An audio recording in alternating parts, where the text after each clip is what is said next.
Thanks for watching. In about 5 minutes, I'm going to break down the biggest crypto and Bitcoin news in the entire market. Stay tuned.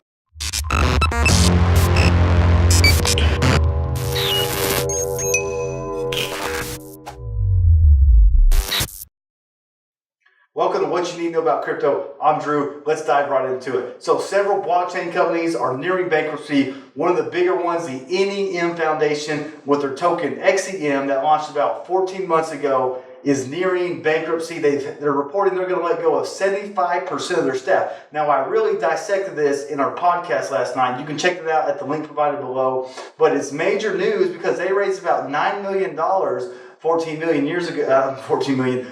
months ago, and reportedly the foundation is only worth about $360,000. So the main cause of this major loss of funding is they just really been spending money like crazy. They spent over $6 million in marketing alone.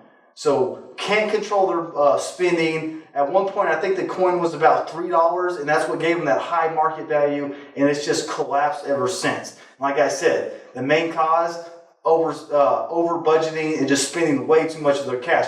A similar thing is happening to the smart contract editor Hosho, who has reported to lay off about 80% of their staff, according to Coindesk.com. And they experienced the same thing. And the founder was actually talking about how if he could do anything different, he would really manage the spending. They started off in the bear market, not the bear market, the bull market, when everything was sky high. And since then, their company has been majorly devalued. And even though they're one of the leaders in smart contract auditing, they haven't been able to keep up with business. And so they're laying off a massive amount of employees. My heart goes out to those employees. It sucks that you work for a company that couldn't control its costs. And one of the big things I've been preaching to blockchain companies is, especially inside the bull market, you have to manage your costs. You have to anticipate that this thing is not going to keep going like the way it is, and you're going to have market cycles, and you got to prepare for that. And that's one of the main things we're seeing from these two companies is they weren't prepared enough to manage a change in market cycle.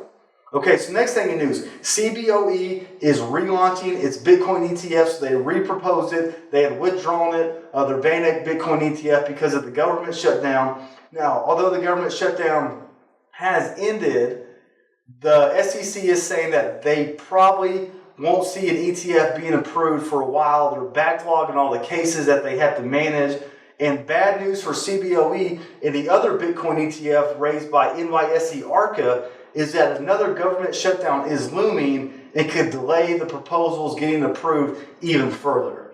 Okay, so we'll see what happens February 15th if the White House and Congress can come to a settlement on a border wall, and it'll keep the government open. But if there is another closure, the Bitcoin ETFs, they're not going to be anytime soon. So that is some bad news. Hopefully the government shutdown doesn't happen. Hopefully the SEC can file through these backlogs and give us an approved Bitcoin ETF that America desperately wants and crypto investors desperately need. Now, Bitcoin doesn't need an ETF, but it is going to rise the price of Bitcoin because if investors are holding on to Bitcoin, and the ETF will expose more investors to be able to put money into Bitcoin. And if people are holding on to it for the long term, expect the price to jump up. So as a Bitcoin investor, you want the ETF to get approved. Hopefully it happens sooner than later. Okay, the last piece of news we have is the Tron ICO was a success. So the Bittorent ICO that Tron hosted on exchange at Binance was a big success, but there were several issues going on with it, and a lot of people are voicing concerns over the Bittorent token, even the founder of Bittorent. And he, later reports said that the token, he didn't really see very valuable in his eyes.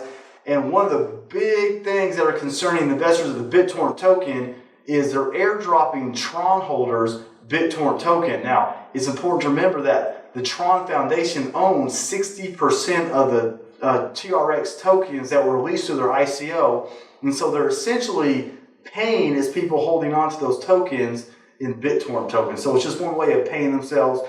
And I do see this with a similar company that's actually a major company out there in the United States, and that SEARS is a holder of SEARS. The hedge fund was loaning money to SEARS, and they were paying a high interest rate back to the hedge fund. And a lot of stockholders, not stockholders, but bondholders of SEARS are very upset, and are trying to sue SEARS and the hedge fund manager for that action. Tron's kind of a similar thing. They created this Bittorent token, and then 60% of the people that hold TRX comes from the Tron Foundation, and they're paying themselves with Bittorent tokens. So it's going to be interesting to see how this plays out.